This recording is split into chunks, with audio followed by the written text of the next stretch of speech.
Elle était seule dans le dernier bus pour rentrer chez elle, quand le milliardaire a vu l'ours en peluche de sa fille décédée dans son sac à dos et est resté figé.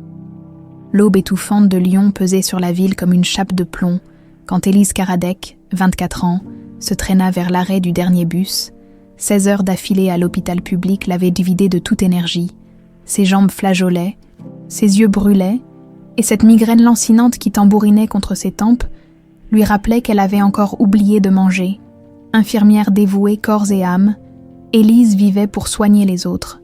Peut-être parce que personne n'avait jamais vraiment pris soin d'elle. Dans son sac à dos élimé qui avait connu des jours meilleurs, entre sa trousse de secours personnel et son thermos vide, trônait son unique trésor. Un petit ours en peluche marron avec une cravate bleue effilochée.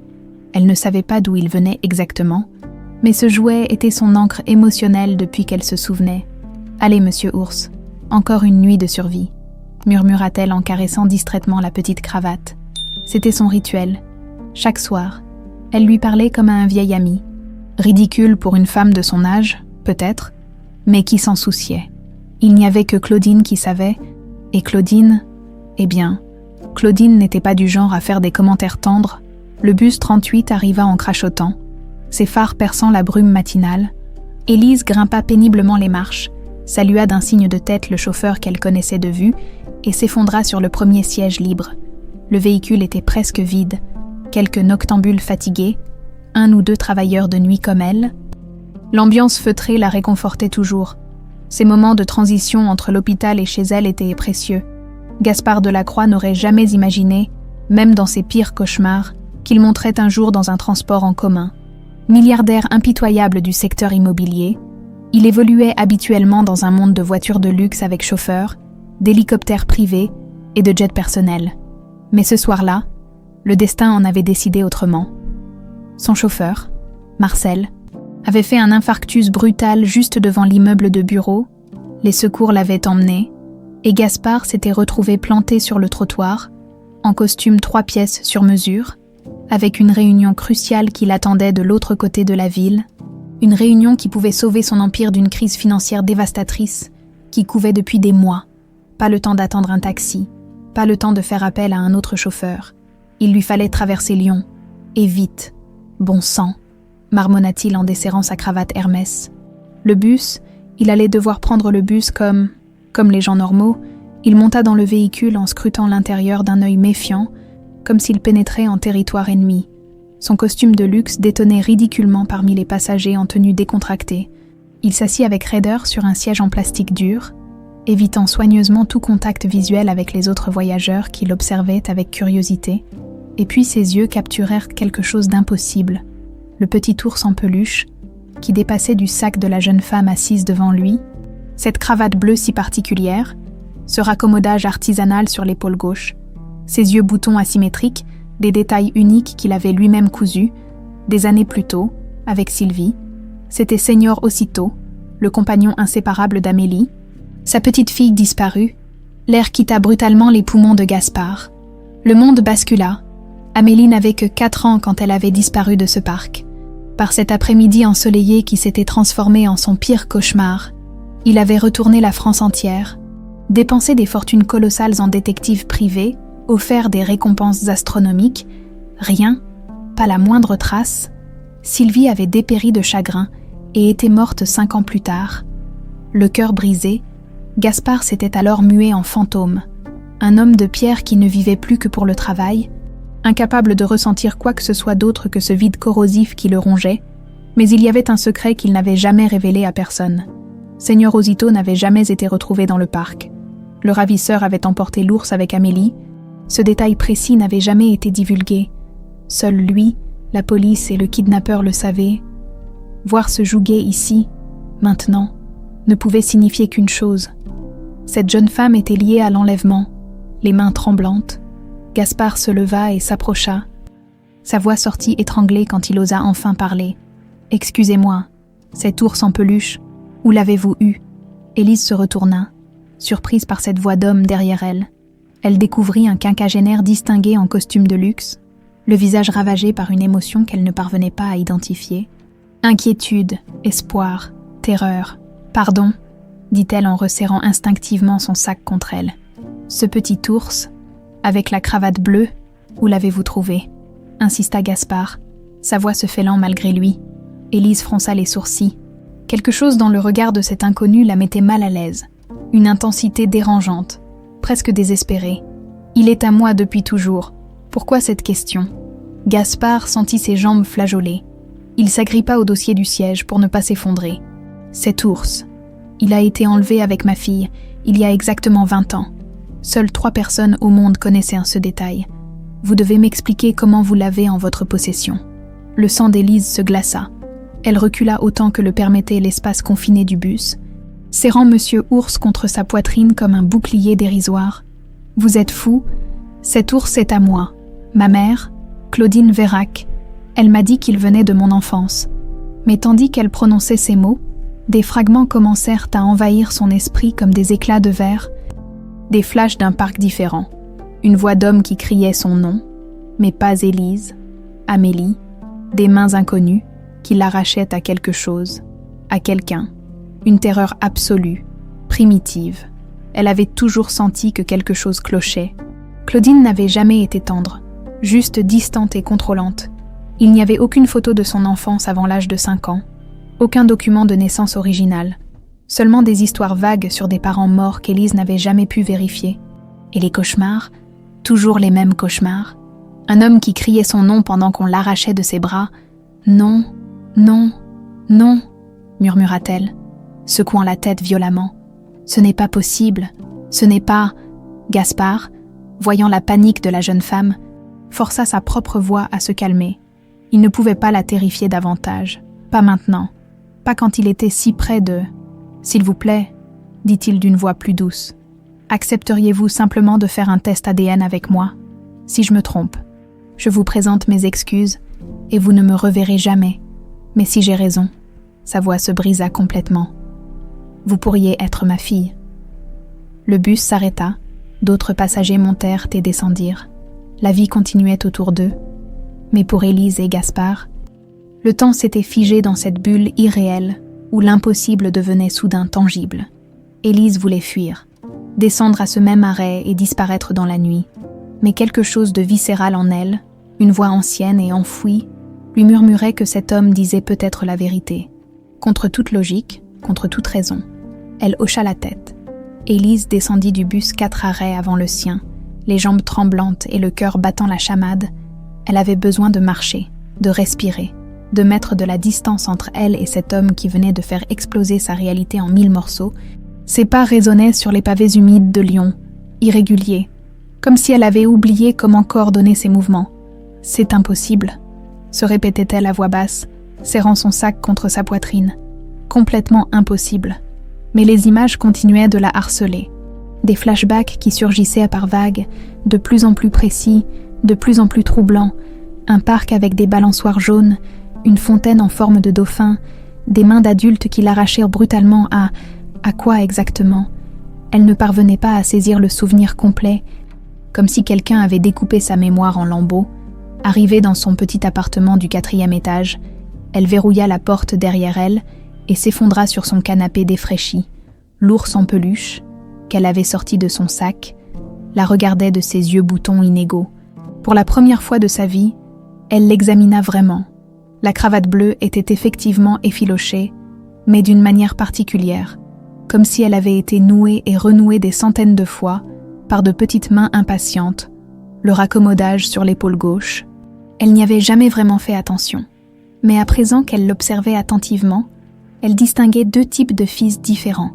Un travail de reprise fait avec amour, avec une patience infinie, qui t'a réparé, mon petit ours, murmura-t-elle en caressant la zone recousue. Une image fulgurante traversa son esprit. Des mains de femme, délicates, qui tenaient une aiguille, une voix douce qui chantonnait pendant la couture. « Voilà mon cœur, Seigneur aussitôt va être comme neuf. » Seigneur aussitôt, ce nom résonna dans sa tête comme un coup de gong. Elle ne l'avait jamais appelé ainsi. Pour elle, c'était Monsieur Ours, tout simplement. Mais ce nom espagnol, il lui semblait familier, comme un écho lointain d'une comptine oubliée. Elle se leva d'un bond et se dirigea vers le petit bureau bancal, où elle rangeait ses papiers importants. Ses mains tremblaient, tandis qu'elle fouillait dans ses documents. Acte de naissance, carte d'identité, diplôme, tout était là, bien en ordre. Élise Marie Karadec, née le 15 mars 1999, à Clermont-Ferrand, fille de Jean-Paul Karadec et Claudine Vérac. Mais pour la première fois, elle remarqua quelque chose d'étrange. L'acte de naissance était une copie délivrée quand elle avait 18 ans pour ses papiers d'identité, pas l'original de la maternité, et les photos d'enfance. Il n'y en avait effectivement aucune avant ses 5 ans. Claudine avait toujours prétendu qu'elles avaient été détruites dans un dégât des eaux. De l'autre côté de la ville, dans son penthouse dominant la Saône, Gaspard Delacroix ne parvenait pas à fermer l'œil. Il arpentait son salon immense, un verre de whisky à la main. L'esprit envahi par des souvenirs qu'il avait passé 20 ans à enfouir, il se dirigea vers son bureau et ouvrit le tiroir secret qu'il n'avait pas touché depuis des années. À l'intérieur, soigneusement conservé dans une pochette plastique, se trouvaient les derniers vestiges de sa vie d'avant. Des photos d'Amélie, quelques dessins qu'elle avait faits à la maternelle, et cette petite robe à pois qu'elle portait le jour de sa disparition. Il saisit une photo et la porta à la lumière. Amélie a 4 ans, ses boucles brunes encadrant son visage poupin, assise dans l'herbe avec Seigneur Osito dans les bras, ce sourire radieux qui illuminait tout autour d'elle, cette joie de vivre qui avait disparu avec elle. « Ma petite étoile », murmura-t-il, sa voix se brisant dans le silence de l'appartement. Le jour de l'enlèvement rejouait dans sa tête avec une précision cruelle. C'était un mercredi après-midi de mai. Sylvie était à son cours de peinture et lui avait emmené Amélie au parc des Hauteurs pour qu'elle puisse courir et jouer. Il avait reçu un appel professionnel urgent. Toujours le travail, même dans ces moments précieux avec sa fille. Il s'était éloigné de quelques mètres, le téléphone collé à l'oreille, gardant Amélie dans son champ de vision, ou du moins, il le croyait. Quand il avait raccroché 5 minutes plus tard, elle n'était plus là, ni elle, ni Seigneur Osito, juste un silence assourdissant, et cette terreur qui lui avait glacé le sang. Les recherches avaient été immédiates et massives. Police, pompiers, hélicoptères, chiens pisteurs, appels à témoins, pendant des semaines. La France entière avait cherché la petite Amélie aux boucles brunes. Gaspard avait mobilisé toutes ses relations, dépensé des sommes astronomiques. En vain, le détail de l'ours n'avait jamais été révélé au public. Les enquêteurs le gardaient à secret, espérant qu'il servirait un jour à confondre le ravisseur. Seul un cercle très restreint était au courant. Lui, le commissaire Moreau qui dirigeait l'enquête, et l'inspectrice Dubois qui l'assistait. Et maintenant, 20 ans plus tard, Seigneur Osito était réapparu. Gaspard ferma les yeux et revit le visage de cette jeune femme dans le bus. Les mêmes yeux verts que Sylvie, la même fossette au menton qu'Amélie bébé, la même façon de pencher légèrement la tête quand elle réfléchissait. Comment avait-il pu ne pas voir immédiatement la ressemblance ? Parce qu'il avait renoncé à espérer. Voilà pourquoi, après la mort de Sylvie, il avait verrouillé son cœur et jeté la clé.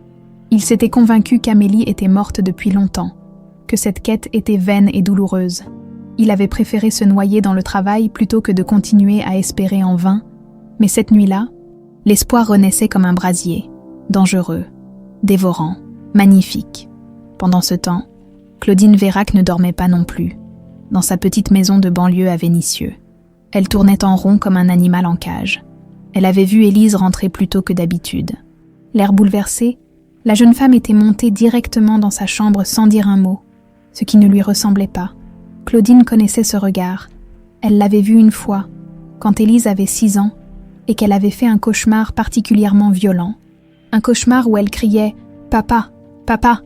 en tendant les bras vers un homme invisible. Ce jour-là, Claudine avait eu peur que les souvenirs remontent, mais les années avaient passé, et elle avait fini par se convaincre que le secret était bien enterré. À 62 ans, Claudine portait le poids de son mensonge, comme une armure devenue trop lourde. 20 ans qu'elle vivait avec cette épée de Damoclès au-dessus de la tête. 20 ans qu'elle regardait grandir cet enfant qui n'était pas la sienne.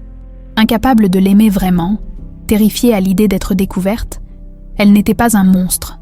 Du moins, elle ne l'était pas devenue par choix. Les circonstances l'avaient dû pousser dans cette voie. Et une fois engagée, il n'y avait plus eu de retour possible. Chaque jour, chaque mensonge l'enfonçait un peu plus dans ce marécage dont elle ne savait plus comment sortir. Elle se dirigea vers la fenêtre et observa la chambre d'Élise au premier étage. La lumière était encore allumée. Que faisait-elle? Pourquoi ce comportement étrange ce soir? Un frisson glacé remonta le long de sa colonne vertébrale. Et si quelqu'un avait reconnu quelque chose? Et si, après toutes ces années, la vérité commençait à refaire surface? Non, c'était impossible. Elle avait été si prudente, si méticuleuse, personne ne pouvait remonter jusqu'à elle. Personne ne pouvait faire le lien entre la petite Amélie Delacroix disparue en 2003 et Élise Karadec, l'infirmière de 24 ans qui vivait tranquillement sa vie à Lyon. Pourtant, cette inquiétude sourde ne la quittait pas. Comme si, après 20 années de sommeil, ses démons se réveillaient enfin, dans sa chambre. Élise fixait le plafond, incapable de trouver le sommeil. Les images continuaient d'affluer, de plus en plus nettes. Un homme aux cheveux poivre et sel qui la portait sur ses épaules. Une femme blonde qui lui lisait des histoires. Une chambre avec des murs roses et des autocollants d'étoiles phosphorescentes. Et cette certitude grandissante, terrifiante et merveilleuse à la fois. Sa vie n'était peut-être qu'un immense mensonge. Le lendemain matin, Élise arriva à l'hôpital avec 2 heures d'avance sur son service. Elle n'avait pas fermé l'œil de la nuit, hantée par des fragments de souvenirs qui refusaient de prendre forme complète. Assise dans la salle de pause déserte, elle sirotait un café amer en fixant son téléphone portable. Elle avait trouvé l'homme du bus, Gaspard Delacroix, PDG du groupe immobilier Delacroix & Associés. Les photos des journaux économiques ne lui rendèrent pas justice. Elle ne montrait qu'un homme d'affaires austère en costume cravate. Elle ne révélait pas cette douleur profonde qu'elle avait perçue dans ses yeux la veille.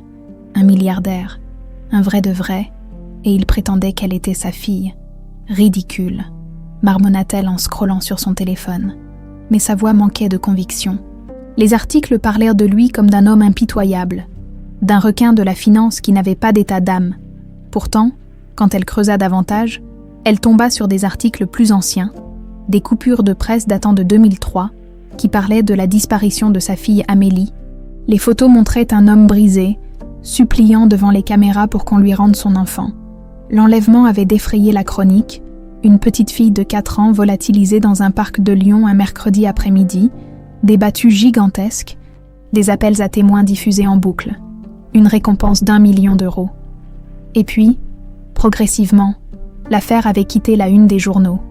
D'autres drames l'avaient remplacée. Élise referma violemment son téléphone. Ses recherches ne faisaient qu'alimenter ses doutes. Et elle avait besoin de clarté, pas de confusion supplémentaire. C'est à ce moment-là que Gaspard apparut dans l'encadrement de la porte. Il portait un costume plus sobre que la veille, mais son visage accusait la même fatigue qu'elle. Visiblement, il n'avait pas dormi non plus. « Comment m'avez-vous trouvé ?» demanda-t-elle sans préambule. « J'ai des contacts.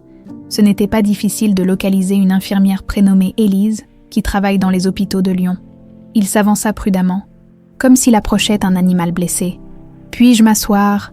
Elle hocha la tête, la gorge serrée. De près, la ressemblance était troublante. Pas physique. Elle ne lui ressemblait pas vraiment, mais quelque chose dans l'expression, dans la façon de plisser légèrement les yeux quand il réfléchissait. « J'ai une proposition à vous faire, » dit-il en s'installant en face d'elle. « Un test ADN, simple, rapide, discret. Si les résultats sont négatifs, je disparais de votre vie et vous n'entendrez plus jamais parler de moi. Mais si c'est positif, alors quoi ?» l'interrompit Élise. « Vous pensez vraiment qu'on peut rattraper 20 ans comme ça ? Que je vais me jeter dans vos bras en pleurant papa ?» Gaspard tressaillit au mot « papa », comme si elle l'avait giflé. « Non, » dit-il doucement. « Je ne pense rien du tout. Je ne sais même pas si j'ose espérer, mais j'ai besoin de savoir. Vous comprenez ? Après 20 ans à chercher des fantômes, j'ai besoin de savoir si ma fille est vivante. » Élise le dévisagea longuement. Il n'y avait aucune manipulation dans sa voix, aucun calcul, juste une douleur à vif qui semblait suinter par tous les pores de sa peau. « Et si c'est moi ?» murmura-t-elle. « Et si je suis vraiment cette Amélie ?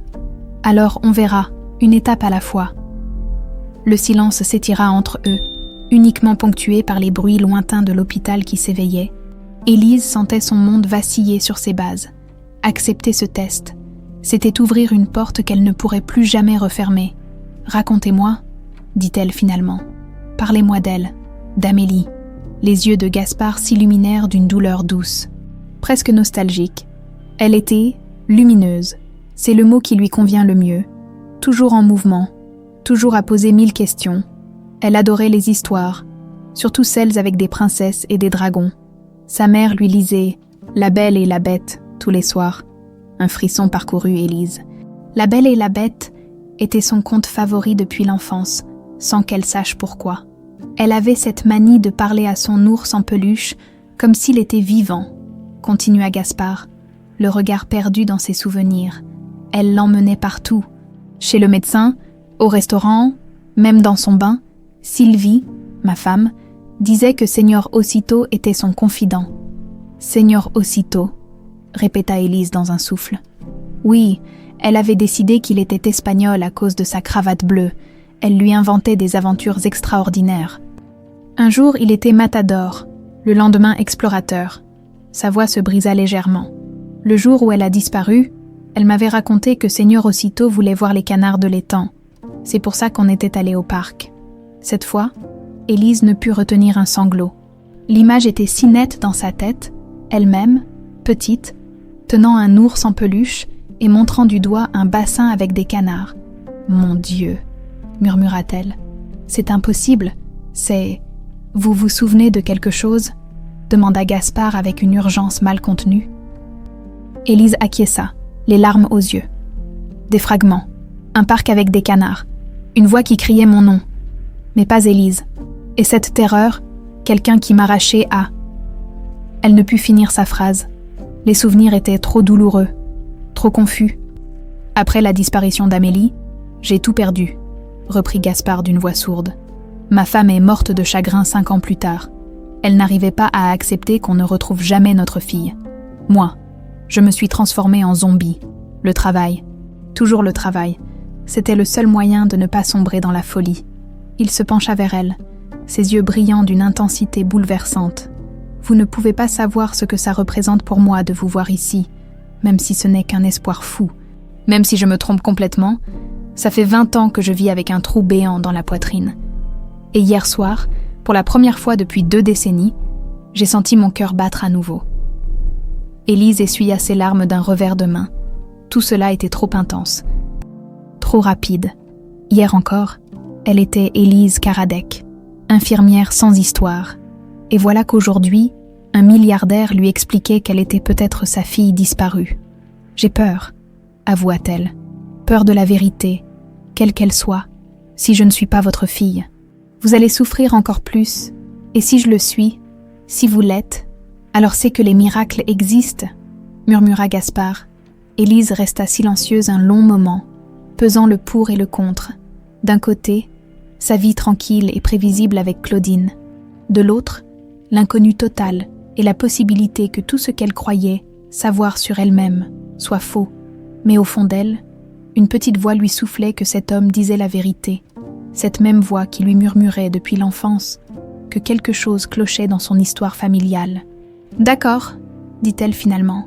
Faisons ce test. » Gaspard ferma les yeux, submergé par un mélange de soulagement et d'angoisse. Dans quelques jours, il saurait enfin, soit son calvaire prendrait fin, soit il devrait apprendre à vivre avec un espoir de plus qui s'effondrait. Mais pour la première fois depuis 20 ans, il osait croire que sa petite étoile était peut-être encore quelque part. À portée de main, ils se dirigèrent ensemble vers le laboratoire de l'hôpital. 2 étrangers liés par un ours en peluche et la possibilité d'un miracle qui pourrait changer leur vie à jamais. Ni l'un ni l'autre ne remarqua la silhouette de Claudine Vérac qui les observait depuis le parking, le visage livide et les mains tremblantes. 72 heures, c'est le temps qu'il fallait pour que les résultats du test ADN soient disponibles. 72 heures qui s'étiraient comme une éternité pour Gaspard et Élise, chacun enfermé dans sa propre spirale d'angoisse et d'espoir. Gaspard n'avait pas quitté son bureau depuis 3 jours. Il tournait en rond comme un lion en cage. Incapable de se concentrer sur quoi que ce soit, ses collaborateurs le regardaient avec inquiétude. Ils n'avaient jamais vu leur patron dans un état pareil. Lui qui était habituellement d'un calme glacial semblait à bout de nerfs. Il avait installé le dossier d'Amélie sur son bureau, toutes ses photos, ses rapports de police jaunis, ses témoignages qui ne menaient nulle part. Pendant des années, il avait payé des détectives privés pour qu'ils suivent la moindre piste. si mince soit-elle, des centaines de faux espoirs, d'appels de mythomanes, de témoignages bidons qui ne menaient qu'à des culs-de-sac. Il se souvenait de cette période avec une précision douloureuse. Les premiers mois, il avait cru que c'était temporaire, qu'Amélie allait rentrer à la maison, qu'on allait retrouver celui qui l'avait enlevée. Mais les semaines s'étaient muées en mois, et les mois en années. Sylvie n'avait jamais accepté. Elle restait assise des heures entières dans la chambre d'Amélie, refusant qu'on touche à quoi que ce soit. Les vêtements de leur fille étaient encore dans l'armoire, ses jouets éparpillés sur le tapis, comme si elle allait revenir d'une minute à l'autre. « Elle va rentrer, Gaspard !» répétait Sylvie, avec cette certitude fébrile qui lui glaçait le sang. « Je le sens, elle va rentrer. » Mais Amélie n'était pas rentrée. Et Sylvie s'était lentement éteinte, rongée par un chagrin qui la dévorait de l'intérieur. Cancer du pancréas, avaient dit les médecins. Gaspard savait que c'était faux. Sa femme était morte de tristesse. Point final. Le jour de l'enterrement de Sylvie, il avait pris une décision radicale. Il fermerait définitivement le dossier Amélie. C'était trop douloureux, trop destructeur. Il se concentrerait sur le travail, uniquement sur le travail. C'était le seul moyen de survivre. Et maintenant, cette jeune femme débarquait dans sa vie avec Seigneur aussitôt, et tout recommençait. Cette espérance terrible qui lui vrillait les entrailles, cette peur panique d'être déçue une fois de plus, de l'autre côté de la ville. Élise vivait ses propres tourments. Elle avait demandé 3 jours de congé à l'hôpital. Prétextant une grippe, impossible de se concentrer sur les patients dans son état, elle passait son temps à examiner de vieilles photos, à fouiller dans ses souvenirs d'enfance, à traquer le moindre détail qui pourrait confirmer ou infirmer les soupçons de Gaspard. Plus elle creusait, plus les incohérences apparaissaient, cette cicatrice sur son genou gauche. Claudine lui avait toujours dit qu'elle était tombée de vélo à 6 ans, mais Élise se souvenait maintenant d'une autre version, une chute dans un parc, sur du gravier pointu, et cette phobie inexpliquée des espaces clos. D'où venait-elle ? Elle avait aussi remarqué autre chose de troublant. Quand elle était petite, Claudine l'appelait parfois « ma puce » au lieu d'Élise, un lapsus, ou bien le prénom qu'utilisait sa vraie famille. Le plus déstabilisant, c'était tes rêves. Depuis la rencontre avec Gaspard, ils étaient de plus en plus précis. Elle revoyait une femme blonde aux yeux doux qui lui chantait des berceuses, un homme qui la portait sur ses épaules en courant dans un jardin, une chambre avec des murs roses et un mobile d'étoiles au-dessus du lit. Et puis il y avait cette sensation bizarre quand elle regardait Gaspard, pas de la reconnaissance à proprement parler, plutôt une familiarité troublante, comme si une partie d'elle-même le connaissait depuis toujours. Pendant ce temps, Claudine Vérac vivait l'enfer, depuis qu'elle avait vu Élise avec cet homme au laboratoire. Elle ne dormait plus, ne mangeait plus. Elle connaissait ce visage. Elle l'avait vu des centaines de fois dans les journaux, à la télévision, sur les avis de recherche. Gaspard Delacroix, le père d'Amélie. Après 20 ans, il avait retrouvé sa fille. Claudine arpentait sa petite maison comme une âme en peine, ressassant les mêmes pensées obsédantes. Comment avait-il fait ? Qu'est-ce qu'il avait mis sur la piste ? Et surtout, combien de temps avant qu'il remonte jusqu'à elle, elle se souvenait encore de ce jour maudit de mai 2003. Hélène Darcy l'avait contactée par l'intermédiaire d'un ami commun, une proposition alléchante, 50 000 € pour un petit service. Enlever la fille de son beau-frère, la cacher quelques semaines le temps de négocier une rançon, puis la rendre saine et sauve, c'est juste pour lui faire peur, avait menti Hélène. Gaspard m'a volé ma part d'héritage, il mérite de souffrir un peu, 50 000 €. Pour Claudine, qui tirait le diable par la queue depuis des années, c'était une fortune. De quoi rembourser ses dettes, repartir à zéro. Elle avait accepté sans réfléchir aux conséquences. Le plan était simple. Attirer l'enfant avec des bonbons, l'emmener dans sa voiture, la cacher dans sa maison de campagne en Auvergne. Hélène s'occuperait du reste. La demande de rançon, les négociations, quelques semaines tout au plus, mais tout avait mal tourné. L'enlèvement avait pris une ampleur médiatique énorme. Des hélicoptères survolaient la région, des barrages de police partout. Hélène, terrifiée, avait fui à l'étranger en abandonnant Claudine avec l'enfant sur les bras. Que faire ? Rendre Amélie ? Impossible. Elle serait immédiatement arrêtée. Fuir. Avec quoi ? Elle n'avait jamais reçu les 50 000 € promis. Alors elle avait pris la pire décision de sa vie. Garder l'enfant changer son apparence, lui inventer une nouvelle identité, déménager loin de Lyon, faire comme si Amélie Delacroix n'avait jamais existé. Les premières années avaient été terrifiantes. Chaque bruit dans la rue, chaque coup de sonnette la faisait sursauter. Mais le temps avait passé. L'enquête s'était enlisée et elle avait fini par croire qu'elle s'en était tirée. Elle n'avait jamais aimé cet enfant. Comment l'aimer quand elle était le témoin vivant de son crime? Mais elle l'avait élevé correctement, lui avait donné un toit, de la nourriture, une éducation. C'était déjà ça. Et maintenant, tout s'écroulait. Dans quelques heures, les résultats du test tomberaient et sa vie basculerait dans l'horreur. Prison à vie pour enlèvement d'enfants, à 62 ans, elle finirait ses jours derrière les barreaux.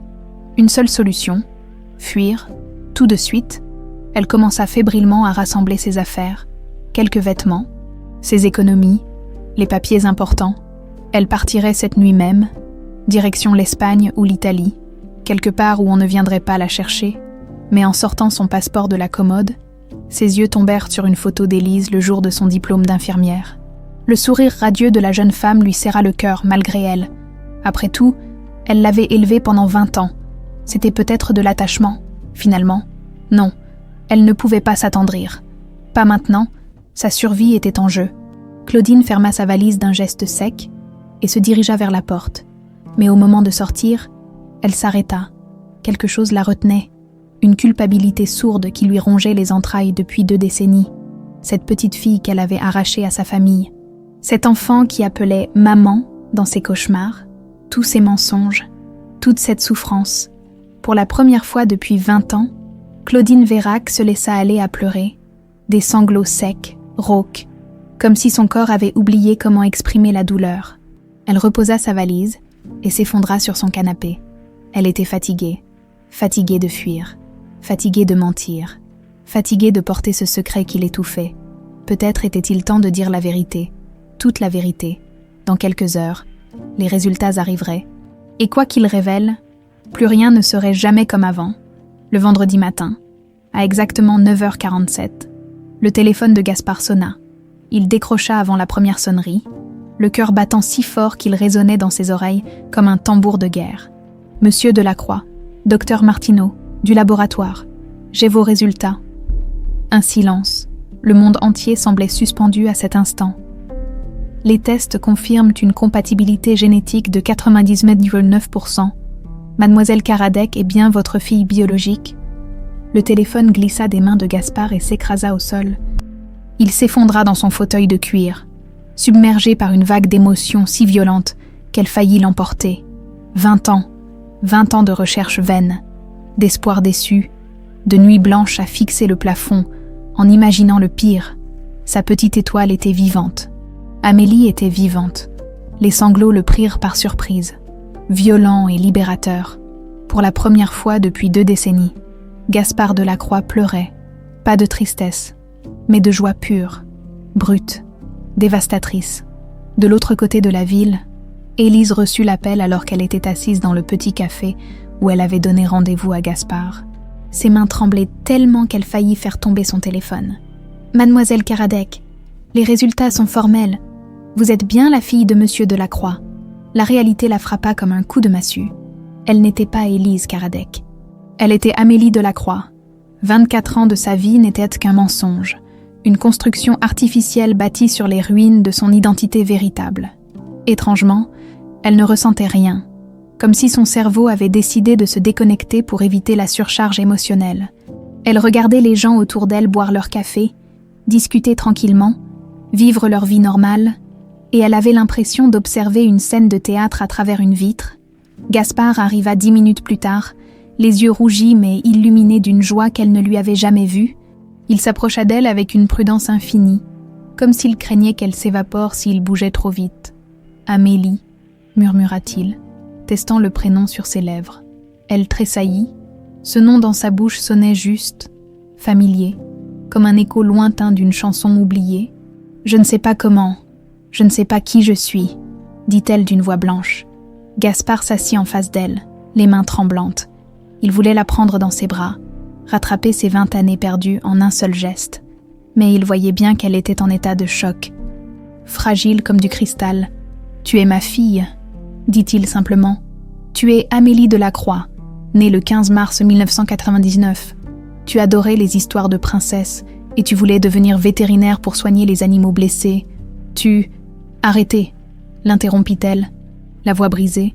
S'il vous plaît, c'est trop. Je n'y arrive pas. Un silence pesant s'installa entre eux. Gaspard réalisa soudain l'ampleur du gouffre qui les séparait. Oui, c'était sa fille biologiquement, mais humainement, émotionnellement, ils étaient deux étrangers. Il ne connaissait rien de la femme qu'elle était devenue, et elle ne gardait aucun souvenir de l'homme qu'il avait été. « Il faut prévenir la police », dit Élise d'une voix mécanique. « Claudine, elle va devoir répondre de ses actes. » Le nom de Claudine fit l'effet d'une douche froide à Gaspard. Cette femme qui avait élevé sa fille pendant 20 ans, était-ce la raviseuse? Ou bien une complice? Il y avait tant de questions sans réponse. Ils se rendirent ensemble au commissariat central de Lyon. L'inspecteur Dubois, qui avait travaillé sur l'affaire Amélie en 2003, était encore en poste. Une femme de 50 ans aux cheveux gris, au regard perçant et à la voix grave usée par des années de tabac. « Monsieur Delacroix », dit-elle en les accueillant. Après toutes ces années, je n'y croyais plus, pour être honnête. Les formalités prirent des heures.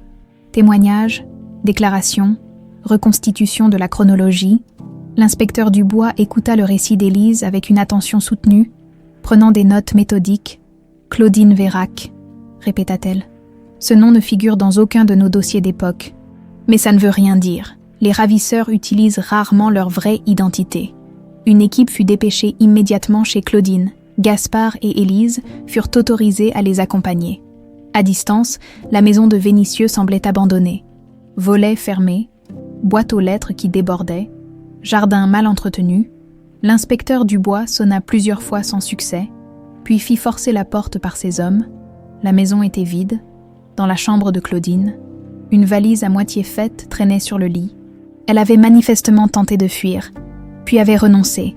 Mais où était-elle maintenant? Ce fut dans le grenier qu'ils trouvèrent la première pièce du puzzle. Une vieille malle poussiéreuse contenait des coupures de presse sur l'enlèvement d'Amélie, des photos de la fillette découpées dans les journaux, et surtout, un carnet manuscrit où Claudine avait consigné ses pensées au fil des années. L'inspecteur Dubois lut quelques passages à voix haute. Juillet 2003. Elle a fait un cauchemar cette nuit. Elle criait « Papa, papa » en tendant les bras. J'ai eu peur qu'elle se souvienne. Peut-être qu'il faut déménager plus loin.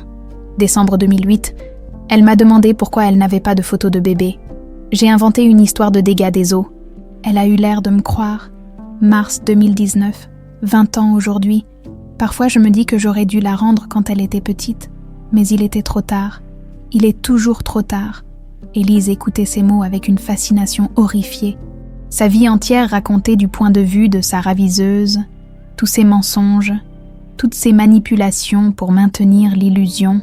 Il y a autre chose, dit un policier en montant du sous-sol. On a trouvé ça dans la cave.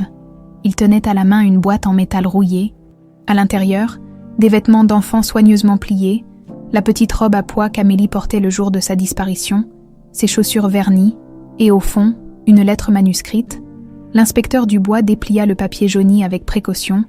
L'écriture tremblante de Claudine couvrait les pages. « Si vous lisez cette lettre, c'est que tout s'est écroulé. Je vais tout vous dire. La vérité que j'ai cachée pendant 20 ans. Je n'étais qu'un pion, une pauvre femme désespérée qu'on a utilisée et abandonnée. Hélène Darcy m'a contactée en mai 2003. Elle m'a proposé 50 000 € pour enlever la fille de son beau-frère. Juste pour lui faire peur, disait-elle. Quelques semaines et tu la rends. J'ai cru à ces mensonges. J'avais besoin d'argent. Mes dettes me suffoquaient. J'ai accepté ce marché avec le diable. Le plan était simple. Attirer l'enfant, l'emmener dans ma maison de campagne, attendre qu'Hélène négocie la rançon, mais tout a mal tourné. L'affaire a pris une ampleur énorme. Hélène a paniqué et s'est enfuie à l'étranger en m'abandonnant. Je me suis retrouvée seule avec cette petite fille qui pleurait et réclamait ses parents. Que faire? La rendre? Impossible. J'aurais été arrêtée. Fuir. Avec quoi? Je n'avais jamais reçu l'argent promis. Alors j'ai pris la pire décision de ma vie. J'ai gardé Amélie. Je lui ai inventé une nouvelle identité. Je l'ai élevée comme ma fille. Mais je n'ai jamais pu l'aimer vraiment. Comment aimer le témoin vivant de son crime? Hélène Darcy est la vraie coupable. Elle a tout orchestré par vengeance contre son beau-frère. Moi, Je n'étais qu'un instrument. Je sais que ça ne change rien. J'ai volé 20 ans de vie à cet enfant et à son père. Je mérite ce qui m'arrive. Claudine Vérac. Un silence de plomb accueillit la fin de cette confession. Élise était livide, les mains crispées sur les accoudoirs de sa chaise.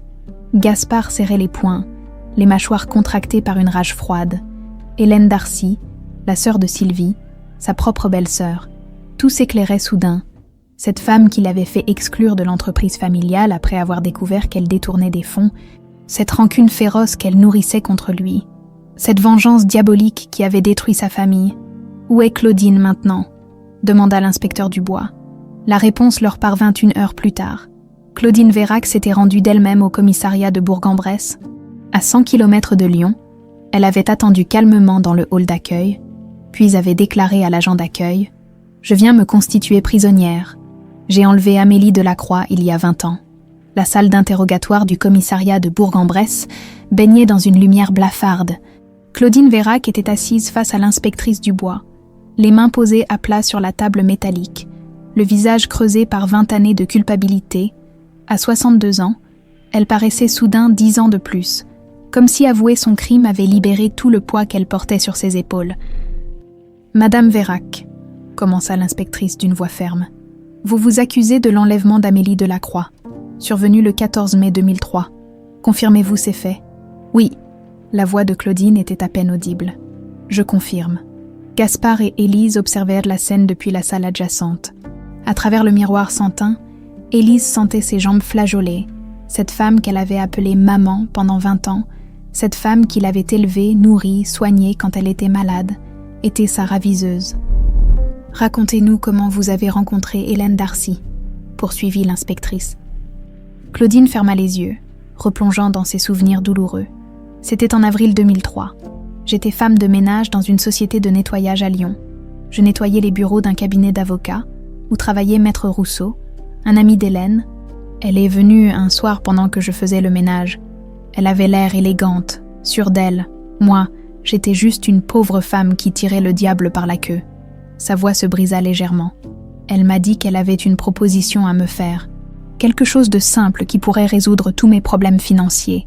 J'étais endettée jusqu'au cou. Mon ex-mari était parti en me laissant toutes les dettes. J'allais perdre ma maison. Quelle était cette proposition exactement ? Enlever la fille de son beau-frère ? Hélène m'a expliqué que Gaspard Delacroix l'avait escroquée, qu'il lui avait volé sa part d'héritage familial. Elle voulait lui donner une leçon, le faire souffrir comme elle avait souffert. Claudine ouvrit les yeux et regarda directement la caméra, comme si elle s'adressait à Gaspard et Élise de l'autre côté du miroir. Elle m'a dit que ce serait temporaire, quelques semaines tout au plus, le temps qu'elle négocie une rançon et que Gaspard comprenne la leçon. Après, je rendrai l'enfant et je toucherai 50 000 €. De quoi recommencer ma vie ? L'inspectrice Dubois prit des notes méthodiques. Décrivez-nous le jour de l'enlèvement. Un frisson parcourut Claudine. Ce jour maudit qui avait scellé son destin et celui d'une famille entière. Le 14 mai 2003, j'ai suivi Gaspard Delacroix et sa fille au parc des Hauteurs. Hélène m'avait donné toutes les informations, leurs habitudes, les lieux qu'ils fréquentaient, les horaires. Elle connaissait parfaitement leur emploi du temps. Dans la salle d'observation, Gaspard serra les poings, imaginait sa belle-sœur en train de les espionner, de planifier minutieusement l'enlèvement de sa propre nièce, lui donnait la nausée. J'ai attendu que Gaspard s'éloigne pour répondre à un appel téléphonique, continua Claudine. Amélie jouait près de l'étang au canard avec son ours en peluche. Je me suis approchée d'elle et je lui ai dit que j'avais des bonbons dans ma voiture. Elle était si confiante, si innocente. Sa voix se cassa complètement. Des larmes coulèrent sur ses joues creusées. Je l'ai prise par la main et je l'ai emmenée vers ma voiture. Elle n'a pas résisté. Elle pensait que c'était un jeu. Quand elle a réalisé que quelque chose n'allait pas, qu'elle a commencé à crier et à réclamer son papa, il était trop tard. J'étais déjà sur l'autoroute. Élise porta la main à sa bouche pour étouffer un sanglot. Ces images lui revenaient par fragments. La terreur dans la voiture, les cris qui sortaient de sa gorge d'enfant, cette incompréhension totale face à ce qui lui arrivait. Où l'avez-vous emmené ? Dans ma maison de campagne en Auvergne, un petit village perdu près d'Ambert. Ma grand-mère m'avait légué cette bicoque. Personne ne savait que je la possédais. L'inspectrice consulta ses notes. L'enquête de 2003 mentionne que l'affaire a pris une ampleur médiatique énorme. Qu'est-ce qui s'est passé ensuite? Le visage de Claudine se durcit, laissant transparaître une amertume longtemps refoulée. Hélène a paniqué. Elle n'avait pas prévu que l'affaire ferait autant de bruit. Les hélicoptères survolaient toute la région. Il y avait des barrages de police partout. Au lieu de négocier la rançon comme convenu, elle m'a appelé 3 jours après l'enlèvement pour me dire qu'elle partait à l'étranger. Elle vous a abandonné, complètement. Elle m'a dit de me débrouiller, qu'elle ne pouvait plus rien pour moi. Et bien sûr, je n'ai jamais vu la couleur des 50 000 € promis. La rage froide perçait maintenant dans la voix de Claudine. Je me suis retrouvée seule avec cette petite fille terrorisée qui réclamait ses parents jour et nuit. Qu'est-ce que je pouvais faire? La rendre. J'aurais été immédiatement arrêtée. Fuir. Avec quoi? Je n'avais pas un sou. Alors vous avez décidé de la garder. J'ai pris la pire décision de ma vie, murmura Claudine. J'ai emmené Amélie encore plus loin. Dans une ferme isolée que j'ai louée sous un faux nom, j'ai coupé ses cheveux, changé sa couleur, modifié son apparence. J'ai détruit tous ses vêtements sauf ceux que j'ai gardés dans cette boîte. Je ne sais pas pourquoi, peut-être par culpabilité. Elle marqua une pause, le regard perdu dans le vide. J'ai obtenu de faux papiers par l'intermédiaire d'un réseau de sans-papiers.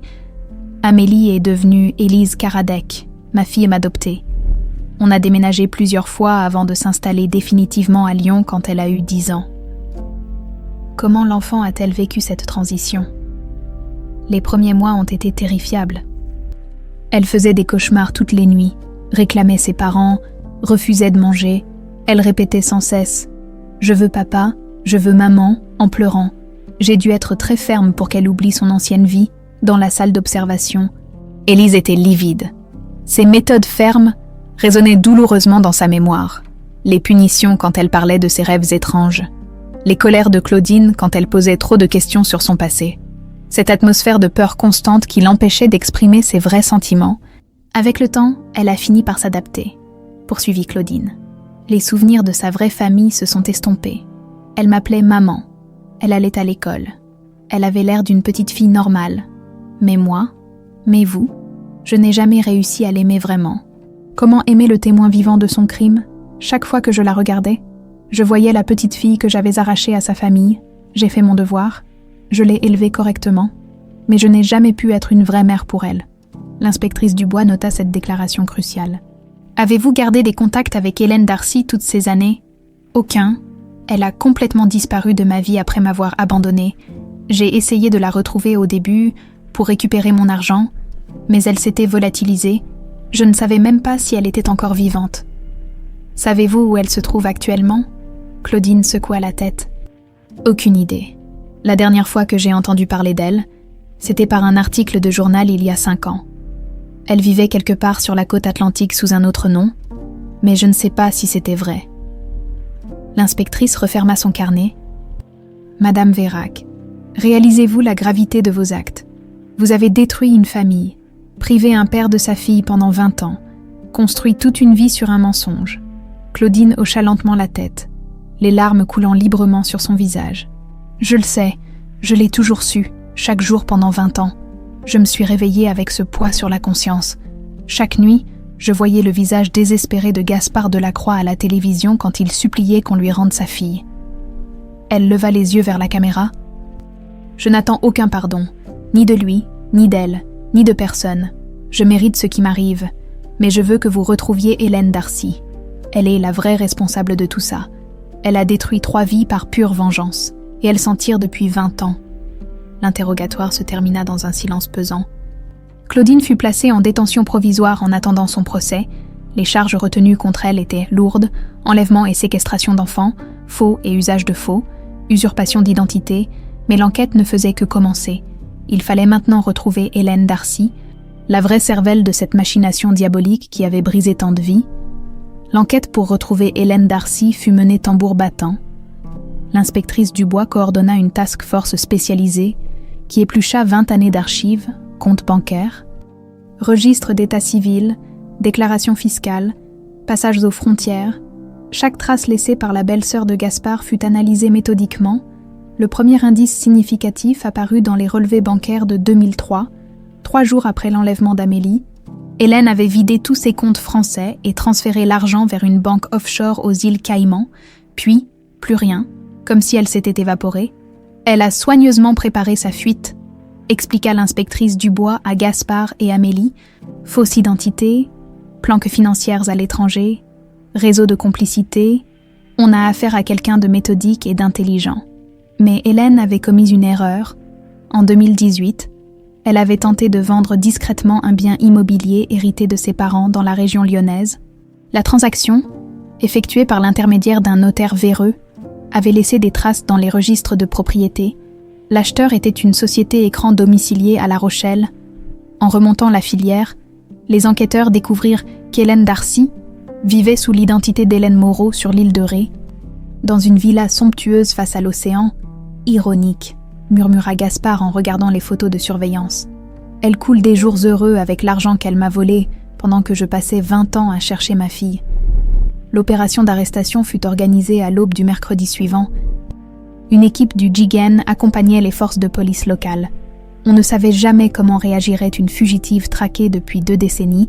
Gaspard et Amélie furent autorisés à suivre l'opération depuis une camionnette de surveillance garée à quelques centaines de mètres de la villa. Amélie avait insisté pour être présente.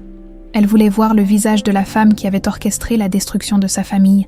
À 6h30 précise, les forces de l'ordre encerclèrent la propriété. La villa était un petit palais moderne avec vue panoramique sur l'océan. Entouré d'un jardin soigneusement entretenu, 2 voitures de luxe étaient garées dans l'allée. Une Porsche et une BMW décapotable. Hélène Darcy ne tenta pas de fuir.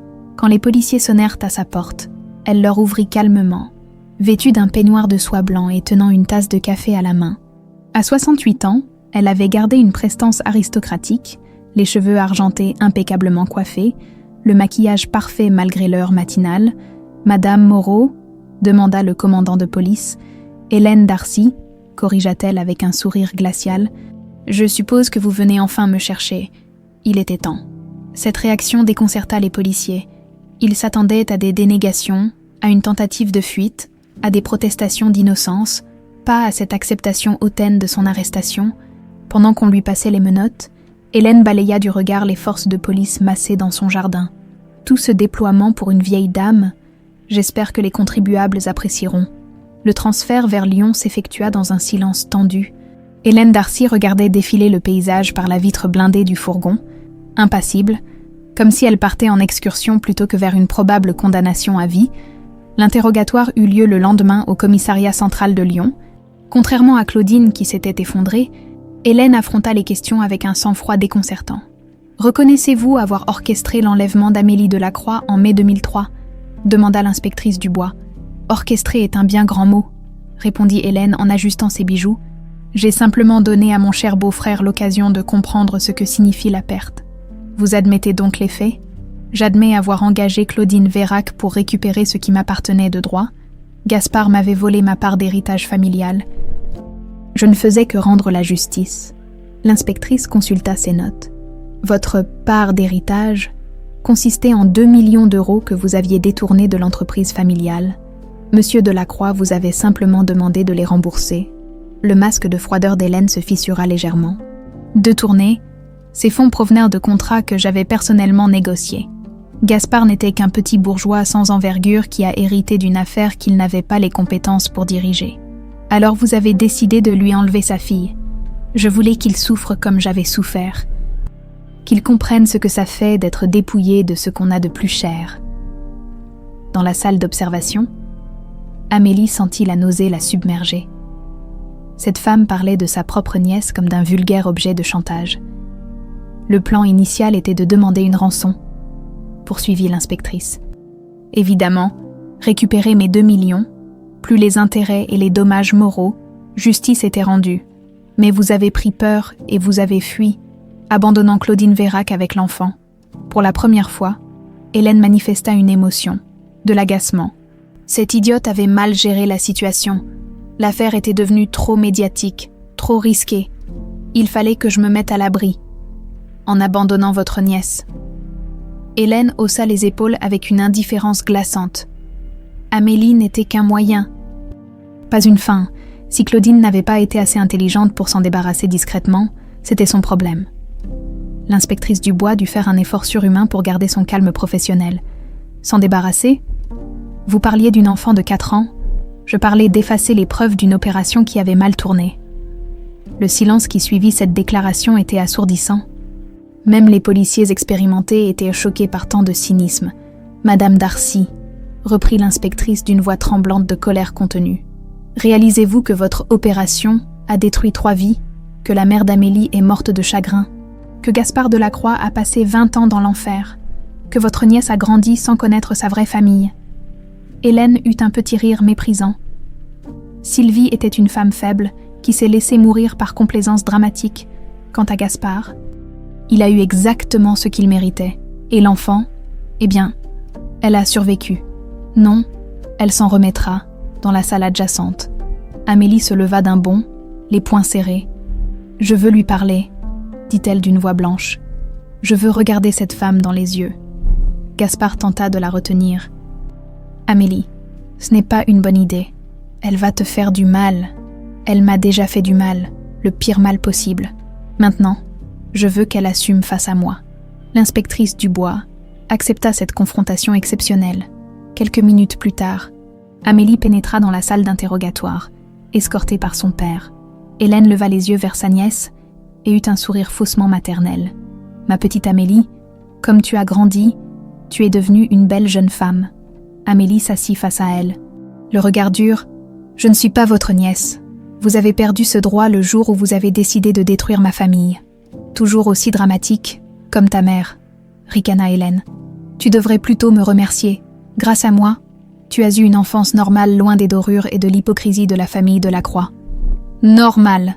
explosa Amélie. « Vous appelez ça normal de grandir avec une femme qui ne pouvait pas m'aimer parce que j'étais la preuve vivante de son crime. Normal de faire des cauchemars pendant des années sans comprendre pourquoi. Normal de ne jamais se sentir à sa place nulle part. » Le sourire d'Hélène se durcit. « Au moins, tu as appris la vraie vie. Tu es devenue une femme utile, une infirmière qui aide les gens. Si tu avais grandi dans le cocon doré de papa, tu serais probablement devenue une petite princesse gâtée et inutile. » Gaspard se leva, tremblant de rage. « Comment osez-vous prétendre que votre crime était un bienfait ?» Hélène se tourna vers lui avec une haine froide qui ne s'était pas éteinte en 20 ans. « Parce que c'est la vérité, Gaspard. Tu as toujours eu tout ce que tu voulais sans effort. L'entreprise, l'argent, la belle maison, la femme parfaite, l'enfant adorable. Il était temps que tu comprennes ce que signifie perdre. Vous avez détruit ma femme. Vous avez tué Sylvie.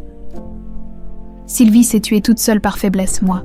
J'ai simplement rétabli l'équilibre. » Amélie se leva lentement, le visage décomposé par la douleur. « Vous êtes un monstre, » murmura-t-elle. « Un monstre sans âme qui se cache derrière des justifications pathétiques. » Hélène haussa encore les épaules. « Pense ce que tu veux, ma chère. Dans quelques années, quand tu auras mûri, tu comprendras peut-être que j'ai eu raison. » La confrontation se termina là.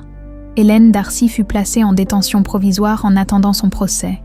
Les charges retenues contre elle étaient écrasantes. Enlèvement d'enfants, complicité de séquestration, extorsion de fonds, faux et usage de faux. En sortant du commissariat, Amélie s'effondra dans les bras de son père, submergée par l'émotion. Elle venait de regarder le mal à l'état pur dans les yeux, et cette expérience l'avait profondément marquée. « C'est fini !» murmura Gaspard en la serrant contre lui. « Elle ne pourra plus jamais nous faire de mal. » Mais tous les deux savaient que les vraies cicatrices, celles de l'âme, mettraient un bien plus de temps à guérir. Le procès s'ouvrit 9 mois plus tard dans la cour d'assises du Rhône. Sous un déluge de flashs et de micros tendus, l'affaire Amélie Delacroix avait captivé la France entière. Cette histoire d'enlèvement, de vengeance familiale et de retrouvailles après 20 ans dépassait la fiction. Amélie serra la main de son père en gravissant les marches du palais de justice. Les mois écoulés depuis les arrestations avaient été un tourbillon d'émotions contradictoires. Thérapie intensive, reconstruction de son identité, apprentissage de sa vraie histoire familiale. Tout cela l'avait épuisé moralement. « Tu es sûre de vouloir témoigner ?» demanda Gaspard pour la 100e fois. « Certaine, » répondit-elle avec une détermination qu'elle ne se connaissait pas. « Ces femmes ont volé ma vie. Il faut qu'elles entendent la vérité de ma bouche. » La salle d'audience était bondée. Journalistes, curieux, membres des familles, avocats. Tous les regards se tournèrent vers Amélie quand elle entra. À 25 ans maintenant, elle avait trouvé un équilibre fragile entre ces deux identités. Elle se faisait appeler Amélie Élise Delacroix, refusant d'effacer complètement ses 20 années vécues sous un faux nom. Maître Durand, l'avocat de la partie civile, avait préparé minutieusement son dossier. Les charges contre Hélène Darcy et Claudine Vérac étaient accablantes, mais il fallait convaincre les jurés de la gravité exceptionnelle de leurs actes. Hélène fit son entrée avec la même arrogance glaciale qu'elle avait manifestée depuis son arrestation.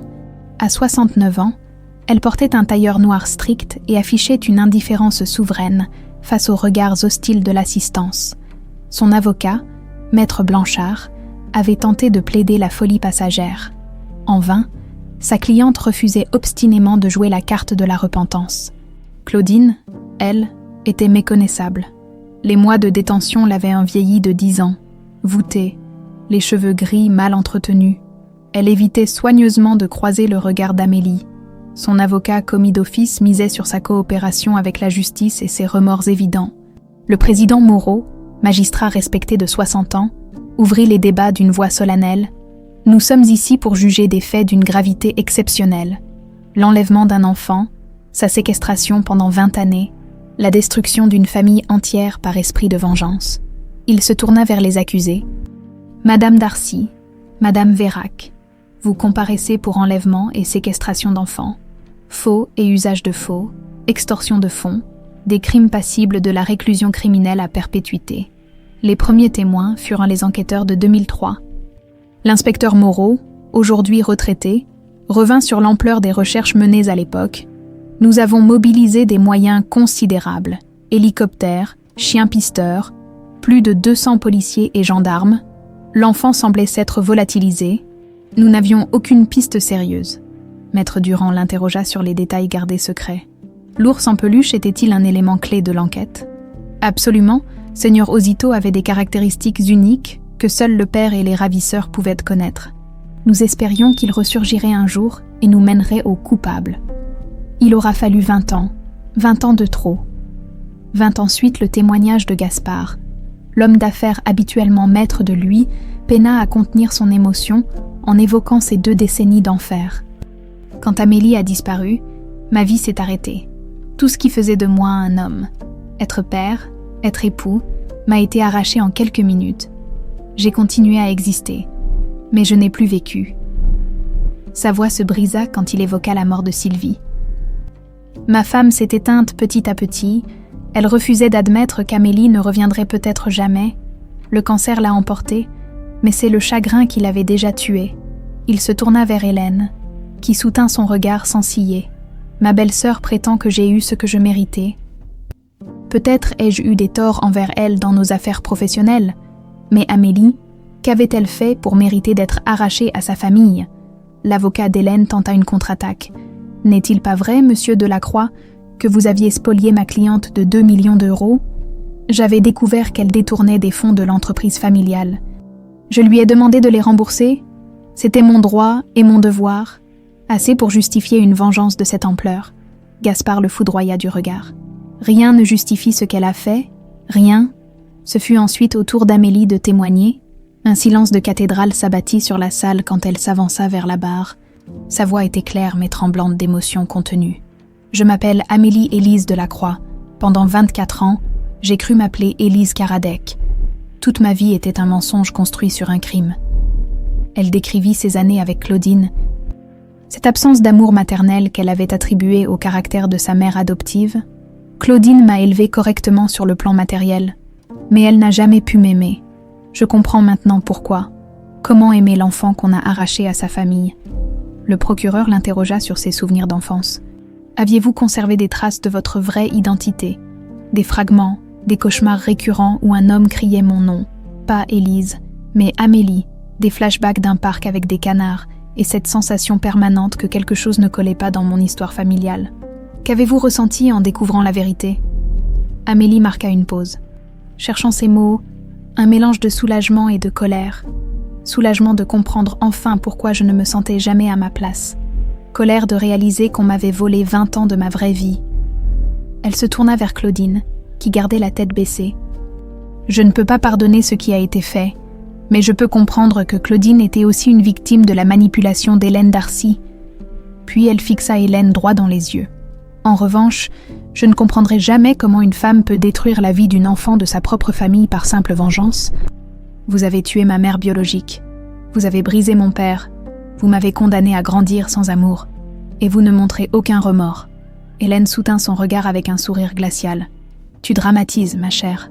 Tu as survécu. Tu es devenue quelqu'un d'utile. C'est plus que n'auraient fait tes parents gâteux. Un murmure d'indignation parcourut l'assistance. Le président dut rappeler à l'ordre. Claudine témoigna ensuite, effondrant complètement sous le poids de la culpabilité. « Je regrette chaque jour ce que j'ai fait », sanglota-t-elle. « J'étais désespérée, endettée, et Hélène m'a fait miroiter une solution facile. Quand tout a mal tourné, j'aurais dû rendre Amélie à sa famille. Mais j'ai eu peur.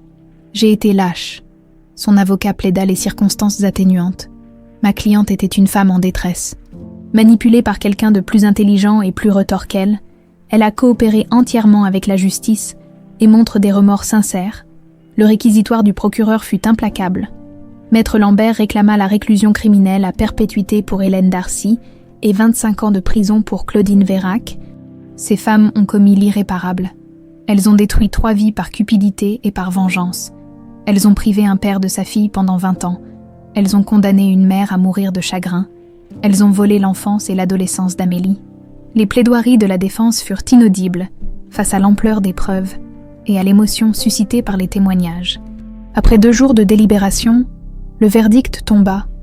Hélène Darcy fut condamnée à 45 ans de réclusion criminelle. À son âge, c'était une condamnation à vie. Claudine Vérac écopa de 18 ans de prison, avec possibilité de libération conditionnelle au bout de 12 ans. En entendant sa sentence, Hélène ne broncha pas. Elle se contenta de hausser les épaules, comme si tout cela ne la concernait pas. Claudine, elle, s'effondra en pleurs à la sortie du palais de justice. Amélie et Gaspard furent assaillis par les journalistes.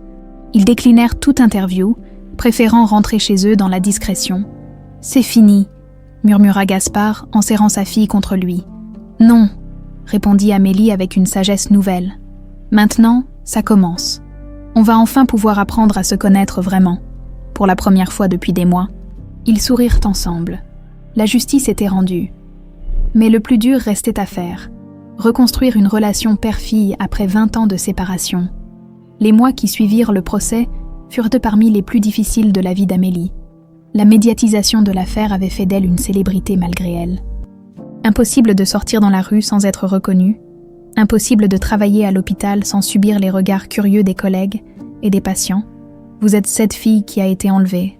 C'est ça », lui demandait-on sans cesse. Avec cette fascination morbide pour le malheur d'autrui qui caractérise l'époque, Amélie avait fini par démissionner de son poste d'infirmière. Elle ne supportait plus d'être réduite à son statut de victime, de voir la pitié dans les yeux de ceux qui la côtoyaient. Elle voulait redevenir quelqu'un de normal, pas un phénomène de foire. Gaspard, de son côté, vivait ses propres tourments. Retrouver sa fille après 20 ans n'était pas le conte de fées qu'il avait imaginé. Il y avait entre eux un fossé béant, creusé par 2 décennies de séparation et de souffrance. Il ne savait pas comment se comporter avec cette jeune femme qui était à la fois sa chair et son sang, et une parfaite étrangère. Ses tentatives pour rattraper le temps perdu se soldèrent par des maladresses douloureuses. Il l'inondait de cadeaux coûteux qu'elle refusait poliment. Il voulait l'emmener en voyage, lui faire découvrir le monde, lui offrir tout ce qu'elle avait manqué. Mais Amélie ne voulait pas de ces compensations matérielles. « Tu m'étouffes, papa », lui dit-elle un jour, utilisant ce mot avec difficulté. « Je ne suis plus une petite fille de 4 ans. Je suis une adulte qui a vécu 20 ans sans toi. » La froideur de ces mots le blessa profondément. Il avait tant rêvé de ces retrouvailles. Et voilà que sa fille le tenait à distance, incapable de lui pardonner de ne pas l'avoir trouvé plus tôt, car c'était bien cela qui rongeait Amélie, cette colère sourde contre son père qui n'avait pas su la protéger, qui avait arrêté de chercher au bout de quelques années. Intellectuellement, elle comprenait qu'il n'était pas responsable de son enlèvement. Émotionnellement, elle lui en voulait de l'avoir abandonné une seconde fois. La situation était devenue intenable quand le docteur Elisabeth Mercier, psychiatre spécialisée dans les traumatismes familiaux, intervint, une femme de 50 ans aux cheveux poivre et sel, au regard bienveillant mais ferme, qui avez l'habitude des cas difficiles, vous êtes dans une impasse, leur dit-elle lors de leur première séance commune. Monsieur Delacroix, vous tentez de réparer 20 ans de manque en quelques mois. C'est impossible et contre-productif, Amélie. Vous punissez votre père pour des crimes qu'il n'a pas commis. Les premières séances furent houleuses. Amélie reprocha à Gaspard d'avoir créé les conditions de son enlèvement, par ses conflits avec Hélène. Gaspard accusa sa fille d'ingratitude et d'égoïsme. Ils se jetèrent à la figure 20 ans de rancœur et de malentendus. « Tu crois que c'était facile pour moi ?» explosa Gaspard un jour. « Tu crois que je n'ai pas pensé à toi chaque seconde de chaque jour pendant 20 ans ? Je me suis détruit à te chercher. J'ai perdu ta mère. J'ai perdu ma raison de vivre. Et moi, j'ai perdu mon enfance, » rétorqua Amélie. « J'ai grandi avec une femme qui ne pouvait pas m'aimer. J'ai vécu dans le mensonge. Et quand je te retrouve enfin, tu veux acheter mon pardon avec des cadeaux et des voyages. » Le docteur Mercier les laissa s'épuiser dans leurs reproches mutuels avant d'intervenir. « Maintenant que vous avez vidé votre sac, on va pouvoir commencer le vrai travail, apprendre à se connaître. » Elle établit des règles strictes. Gaspard devait arrêter de traiter Amélie comme une enfant à choyer. Amélie devait accepter que son père aussi avait souffert et qu'il n'était pas l'ennemi. Ils commencèrent par de petites choses simples, des déjeuners hebdomadaires, des activités communes sans enjeu émotionnel. Lentement, très lentement, quelque chose commença à se dessiner entre eux. Pas l'amour inconditionnel père-fille qu'ils avaient fantasmé, mais une relation plus mature, construite sur la connaissance mutuelle, plutôt que sur les illusions. Amélie découvrit un Gaspard différent de l'image qu'elle s'en était faite. Pas le milliardaire arrogant qu'elle imaginait, mais un homme brisé qui s'était reconstruit dans la souffrance. Il lui montra la chambre qu'il avait conservée intacte pendant des années, ses dessins d'enfants soigneusement encadrés, les lettres qu'il lui écrivait chaque année pour son anniversaire. Gaspard, lui, apprit à connaître la femme qu'était devenue sa fille, son dévouement pour les autres, sa force de caractère forgée dans l'adversité, son intelligence émotionnelle développée par les épreuves. Elle n'était pas la petite princesse qu'il avait perdue, mais quelqu'un de bien plus riche et complexe. Un tournant se produisit quand Amélie lui proposa de visiter ensemble le parc où elle avait été enlevée. C'était un endroit qu'il évitait soigneusement depuis 22 ans, traumatisé par les souvenirs. « Je veux comprendre ce qui s'est passé », lui dit-elle.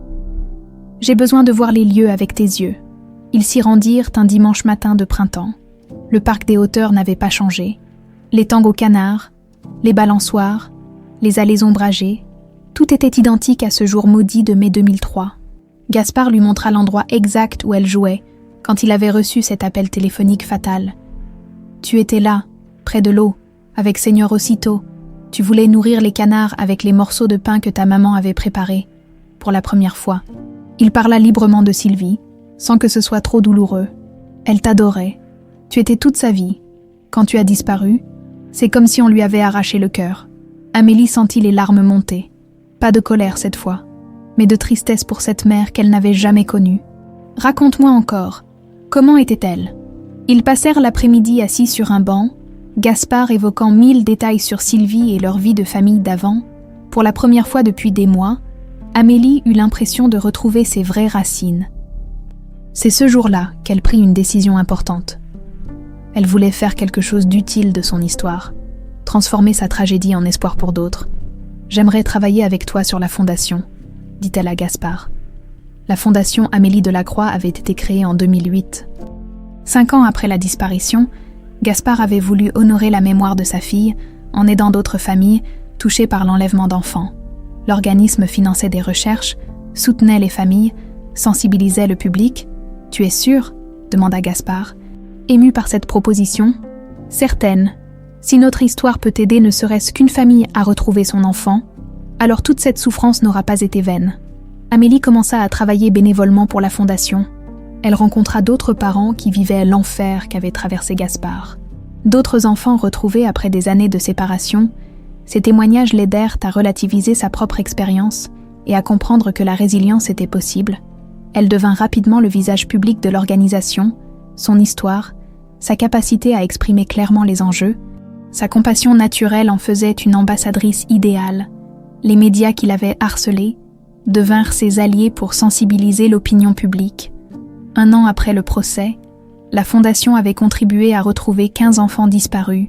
Chaque réunion était une victoire contre l'oubli et le désespoir.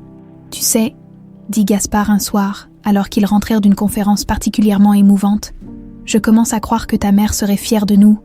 De nous, releva Amélie avec un sourire. C'était la première fois qu'il utilisait ce mot. Pas moi et toi, mais nous, comme une famille qui se reconstruit. Oui, de nous, confirma-t-il en la prenant dans ses bras, pour la première fois depuis leur retrouvailles. L'étreinte fut naturelle, spontanée, sans arrière-pensée ni calcul. Juste un père et sa fille qui apprenaient enfin à s'aimer. Le chemin était encore long, parsemé d'embûches et de rechutes, mais ils avançaient ensemble maintenant, portés par un objectif commun. Transformer leur douleur en espoir pour d'autres. 2 ans après le procès, par une matinée de mai semblable à celle qui avait tout changé, Amélie et Gaspard se retrouvèrent dans le parc des Hauteurs. Mais cette fois, ils n'étaient pas venus pour revivre un traumatisme. Ils portaient des outils de jardinage et un jeune rosier aux pétales blancs, choisi ensemble chez le pépiniériste. « Tu es sûr que c'est le bon endroit ?» demanda Gaspard, en désignant un coin ensoleillé près de l'étang aux canards. « Maman adorait les roses blanches. »« Non !» répondit Amélie en s'agenouillant pour creuser la terre. « Et elle aimait cet endroit. Tu me l'as dit toi-même. » Gaspard sourit en la regardant travailler. Sa fille, il pouvait enfin prononcer ce mot sans douleur, avait trouvé sa place dans sa nouvelle vie. À 26 ans, Amélie dirigeait désormais la fondation qui portait son nom. Son histoire personnelle, loin de la handicaper, était devenue sa plus grande force pour aider les autres. « Dis-moi encore comment elle était », demanda Amélie en tassant la terre autour des racines du rosier. C'était devenu un rituel entre eux. Gaspard évoquait Sylvie, et peu à peu, Amélie reconstruisait l'image de cette mère qu'elle n'avait jamais vraiment connue. Elle chantait tout le temps, sous la douche, en préparant le dîner, en te berçant le soir. Elle avait une voix magnifique, douce comme du miel. Tu tenais d'elle cette façon de pencher la tête quand tu réfléchis. Amélie sourit en touchant machinalement sa joue. Ces petits détails l'aidaient à se sentir reliée à ses origines, à cette partie d'elle-même qui lui avait été volée.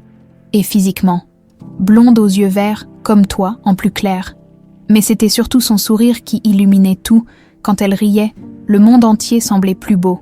Ils travaillèrent en silence quelques instants, unis dans cette tâche symbolique. Planter ce rosier, c'était honorer la mémoire de Sylvie, mais c'était aussi tourner définitivement la page du passé pour construire l'avenir. La Fondation Amélie Delacroix était devenue en 2 ans l'une des organisations les plus respectées dans la lutte contre l'enlèvement d'enfants. Grâce aux témoignages poignants d'Amélie et aux moyens financiers de Gaspard, ils avaient révolutionné les méthodes de recherche et d'accompagnement des familles. « Tu as vu les chiffres de cette année ?» dit Amélie en arrosant délicatement le rosier. 37 enfants retrouvés, dont 15 qui avaient disparu depuis plus de 5 ans. Et combien de familles accompagnées ? Plus de 200. On a aussi financé cette nouvelle technologie de reconnaissance faciale qui a permis d'identifier 6 enfants adoptés illégalement. Gaspard hocha la tête avec fierté. Sa fille avait transformé leur tragédie personnelle en mission universelle. Elle parcourait la France et l'Europe pour témoigner, sensibiliser, former les forces de l'ordre et les travailleurs sociaux. « Sylvie serait fière », murmura-t-il. « Tu crois vraiment ? J'en suis certain. Elle qui voulait toujours aider les autres, elle aurait adoré voir ce que tu accomplis. » Ils s'assirent sur le banc face à l'étang, contemplant leur œuvre. Le rosier semblait déjà à sa place dans ce décor paisible, comme s'il avait toujours appartenu à ce paysage. « Tu sais ce qui me fait le plus plaisir dans tout ça ?» dit Amélie en regardant les canards glisser sur l'eau. « Quoi donc ? C'est qu'on ait réussi à transformer cet endroit. Avant, c'était le lieu de notre pire cauchemar. Maintenant, c'est un endroit de recueillement et d'espoir. » Elle avait raison. Ce parc qui avait été le théâtre de leur tragédie familiale était devenu leur refuge commun.